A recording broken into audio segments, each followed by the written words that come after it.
Hello, everyone. You're welcome to episode 5 of my diary as a doctor's wife. You're welcome, you're welcome, you're welcome.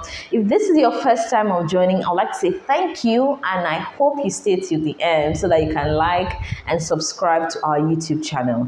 The Diary of a Doctor's Wife is a podcast for couples, for people in relationships that both of them are either busy or one of them is busy, basically to help these kinds of individuals navigate through the challenges of a busy marriage or a busy relationship so that both of you can live a happy, fulfilling, and purposeful relationship. So that's just the introduction if you're just joining us. But if you're not, this is not your first time, thank you for still being with us up till now.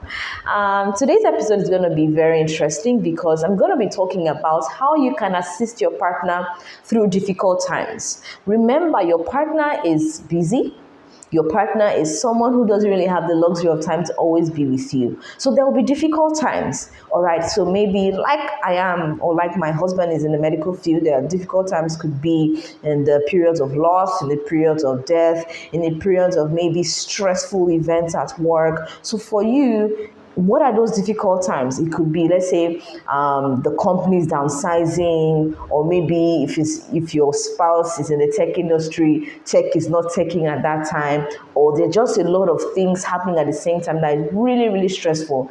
I will be sharing 2 or 3 points that could help us, at such times so that, like I said, your relationship is, both of you are happy and fulfilled and you're living a meaningful life. So stick around with me. All right, so the first point I want to say is that you need to be sensitive to the emotions of your partner.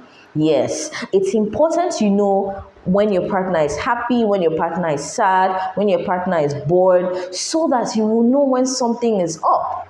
All right, so if your partner is someone that is very expressive, someone that always talks, it would be easier for you to know that, okay, something happened at work or something is happening at work that's a bit difficult, all right, then you'll be able to respond appropriately.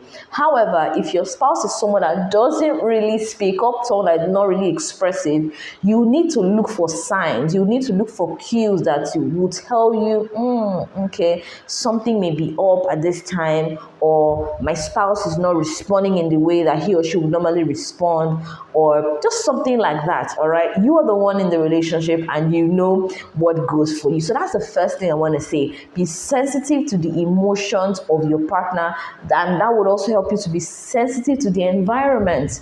Okay, how does your partner come back? How does he behave or how does she behave when they come back from work, or when you guys go out and do certain things? What is the response like? Is it norm, or is it a deviation from the norm? That is what would help you. The second point I want to share with us that would help you in assisting your partner in difficult times is you're using the right words. You're using words like, or sentences like, is everything okay? Did anything happen at work? Is there any way I can help? So that way you're trying to get information from your partner, and also you're communicating to your partner that you've noticed that something is wrong and you want to help. All right? And I would like to say at this point is that you are not, saying all of those things back to back. What's wrong? Is everything okay? That may not go well for everybody. So remember, your partner is unique. Your relationship is unique. So you need to use these tips I'm, giving you and suit it towards your relationship. So if you know that your partner doesn't really like you saying things over and over again, you could just say, hey, babe, is everything okay? Yes, everything's okay. All right, no problem. Just checking on you. That's okay. But if you know that you have a partner that wants you to keep on asking and asking until you speak up, you can keep on asking, is everything okay? Did anything happen at work? Did anything happen with your boss? So things like that. So 1, you're sensitive to the needs of or the emotions of your partner, and then you're sensitive to the environment. All right. 2, you're also using the right words when you're communicating with your partner. 3, I would like to say that you need to know what your partner wants you to do when such times happen. You need to discuss with your partner, when you're down, what do you want me to do? When you're not happy, what do you want me to do? How do you want me to respond? So that you use those tips when such times come up. All right, so does your partner want to be hugged? Does your partner want to be tapped? Does your partner want to be given some space? Does your partner want you to just do certain things that would make he or she happy at that time or better at that time? So the third point in helping your partner through difficult times, so in my case could be grief or loss, is that you need to know how your partner wants you to help. So sometimes we feel, oh, I think this is what my partner will want. But your partner doesn't want that. So when things are fine, when things are okay, it's important that both of you discuss, when times are down, how do you want me to respond? All right? And that is what's going to help you. So first of all, you can even ask your partner, how would I know when things are not going on well with you, all right, concerning work or generally, and then how do you want me to respond? That is an amazing way to assist your partner in such times, all right? And then the final point I have here is that you need to reassure your partner of your presence and support. I'm going to say that again. You need to reassure your partner of your presence and support. So take for example, if doctor had maybe a particular patient for a long time, or they've been managing a patient for a long time, and they did a lot of things late nights, and then they ended up losing that patient. Of course, we are trained in our profession not to really attach yourself to a partner, to a patient or a client, but sometimes these things happen. Maybe you're not really attached, or just the amount of effort that you put in. So definitely you're a human being and you may feel down, all right? So the receiving partner needs to constantly reassure the partner who is experiencing a tough time that that partner is going to be present, all right?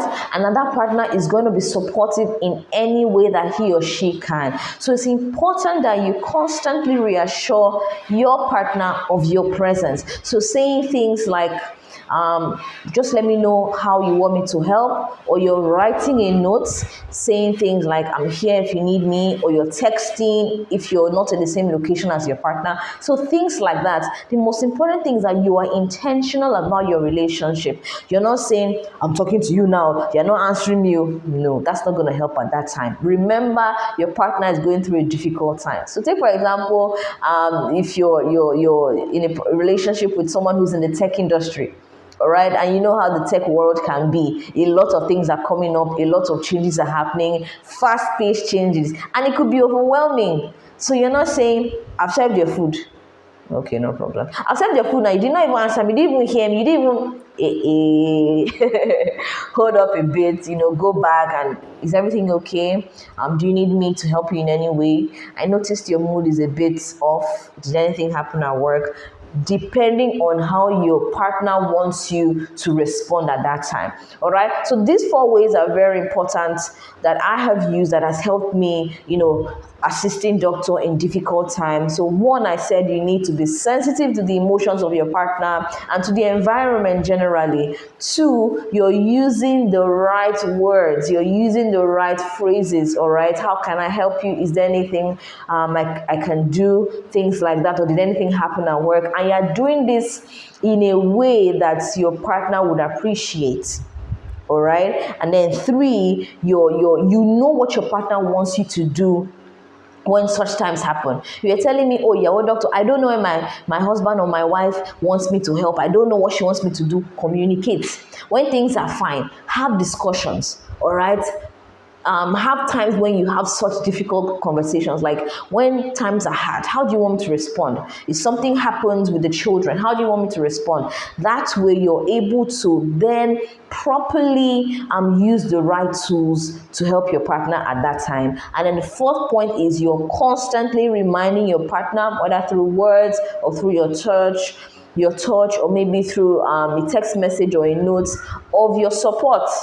All right, let the person know that you're always going to be present, assisting them, whether or not they decide to speak up. So these 4 points have helped me. I want to hear from you if you're in a relationship or marriage with a busy partner, or you are the busy partner. How do you want to be assisted in such difficult times? How do you want to be helped at such difficult times? Or How have you been helping your partner in difficult times? I want to hear from you. So if you've watched to this point, please subscribe, share this video with someone who needs to hear this. All right, and then don't forget to like. So I'll see you in my next episode. Bye.